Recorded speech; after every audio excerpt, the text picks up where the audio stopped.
প্রত্যেকটি ব্যক্তির উপরে কিন্তু সাদাকাতুল ফিতর মানে ফিতরাহ যেটা বাংলাদেশের শব্দ আমরা ব্যবহার করি এটা আদায় করা এটা কিন্তু ওয়াজিব।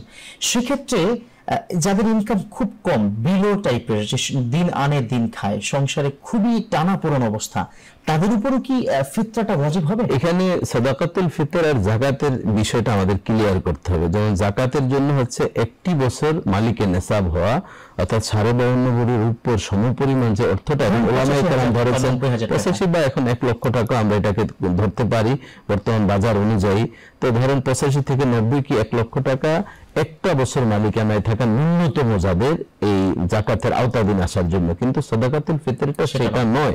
ঈদের দিন সকালেও আপনি যদি সূর্য উদিত হওয়ার পরেও যদি আপনার কাছে কোনো না কোনো ভাবে যদি এই 85 থেকে 90 কি 1 লক্ষ টাকার কোনোভাবে আপনি মালিক হয়ে যান তখন আপনার উপরে এই সাদাকাতুল ফিতর ওয়াজিব যখন হয়ে যাবে আপনার অধীনস্থ যারা তাদের উপরে অটো সিস্টেমে ওয়াজিব হয়ে যাবে। তার মানে হচ্ছে আপনার অ্যাকাউন্টে থাকতে পারে টাকাটা কিন্তু আলটিমেটলি আপনার ফ্যামিলিতে 6 সদস্য তাদের উপরে তাদের এবং ইভেন যদি কোনো কাজের ছেলে মেয়ে যদি থাকে এক কথা অধীনস্থ যারা আছেন তাদের সাদাকাটা দেওয়াও কিন্তু যিনি মালিক বা যার উপরে আরোপিত হয়েছে তার ওয়াজিব। হ্যাঁ, এখন ধরুন এমন কোন ব্যক্তি আছেন যে তার স্ত্রীও স্বাবলম্বী কিন্তু স্বামীর মাথা হাতে অধীনে থাকে স্ত্রী, সেই হিসাবে স্বামী দিবে। আর যদি স্ত্রী বলে যে না আমার তো দেওয়ার স্বাবলম্বী আছে আমি চাকরি করি আমি তো তাহলে দিতে পারি। এছাড়া সন্তানও যদি তারা চাকরিজীবী হয় তারা তাদেরটা দিয়ে দিবে। আর যদি বলে যে বাবার অধীনে যেহেতু তারা আছে বাবার অধীনে থাকে বালেগ হওয়া পর্যন্ত বালেগা হওয়া পর্যন্ত, এরপরে যদি কোনো ছেলে বা মেয়ে যদি